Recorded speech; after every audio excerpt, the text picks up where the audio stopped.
Winning in a great economy is easy. Many people did it the last 2 years, 3 years, 4 years, heck, the last since 2008, since we've had the economic expansion, the longest ever. There's been a lot of people that have made a lot of money. Anybody can do that. Anybody can make money in a great economy. Winning in any economy is what creates true wealth. The next 2 years will reveal who will win and who won't. So you want to make sure you're part of the camp that's prepared for this, and you want to make sure you have the reputation in a marketplace to say, market crashed, I made money. Market was booming, I made money. Market was flat, I made money.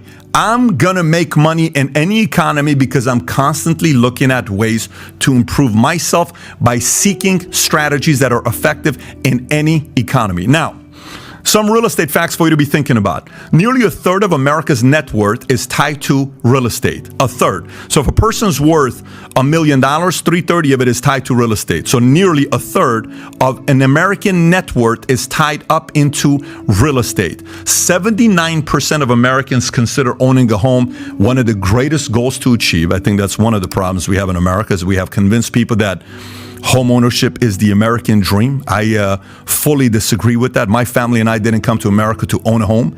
We came to America because it offers freedoms called free enterprise to build a business, to work with somebody that starts a business and build as big of a life I want to build to be financially free. Financially free doesn't mean home ownership, but that misconception has made a lot of people to believe maybe that is what home ownership really means, the American dream. The average age of all home buyers today is 47 years old, while the average home seller is 57 years old, according to real estate statistics. And that's coming from Bloomberg. So the average homeowner is 47, and the average home seller today is 57 years old. So now, fundamental housing market KPIs, something for us to be thinking about. Interest rates, which is cost of borrowing money. Supply and demand, which is home built versus home sold. Macroeconomic growth, which is are people optimistic about the future? Then you got unemployment rate and trend. Are people able to buy? Then you get inflation rate and trend, which is cost of goods and purchasing power. And last but not least, geographic hot and cold spots, which we'll talk about as well. Silicon Valley versus Rust Belt. We'll talk about that as well. Now, let's start off with interest rates. Okay, the basics about interest rates. A lot of people are sitting there saying, Pat, you know, most people, math wasn't a subject that we're very excited about. But math, if you think about with interest rates, is very basic. So if you were to buy a $500,000 house a year ago and you got a 3% interest rate, your mortgage payment would be roughly $2,100. And at the end of the 30 years, you would end up paying off that house with $758,000, which only costs you the additional $250,000 in interest you would pay. That's at 3%. If interest rates go up to 6%, which right now it's roughly 5.7%, that same $500,000 loan is now $2,998, roughly $3,000.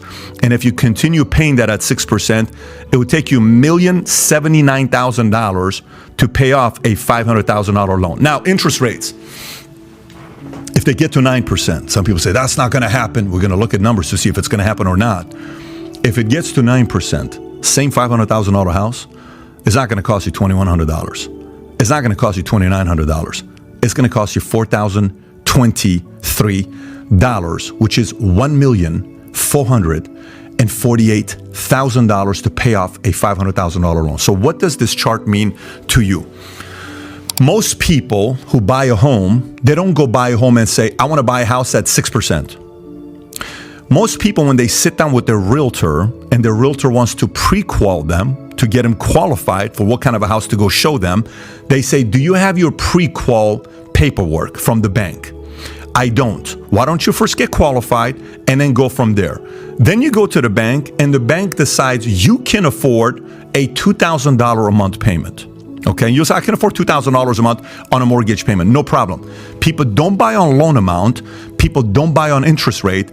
People buy on payment they can afford. Now, if you were to go and say, I can only afford to buy $2,000 and make a mortgage payment of $2,000. If rates are 3%, you can afford to pay what? Buy a $500,000 home. But if the rates are 6% and you can only afford $2,000, you can only afford to buy a $351,000 home. And if rates are 9%, and if you go to the lender, the bank, to say, I can only afford a $2,000 mortgage payment, and they tell you the rates are 9%, it's no longer a $500,000 house. It's no longer a $351,000 house. Now you can only afford a $262,000 house. So watch this. If this is the case with interest rates, and they're rising, maybe people could have afforded a $500,000 house a year ago. They can only afford a $260,000 if it goes to 9%. What does this do? Whatever the value of real estate is, if rates keep climbing, the value goes down. This is one of the indicators. Let me continue now. So basic math here that you run, I just showed it to you what it would look like on different math. You can do this on your own. There's many websites online where it's a mortgage calculator. Go do this for yourself and you find out exactly what this looks like. The difference between 3%, 6%, 9%. FYI, I'm about to show you what the highest rates were back in 1981, which was Jimmy Carter era, and the closest president, case study, to make. You know how they make case studies of who's the closest player to Kobe Bryant? They'll say who?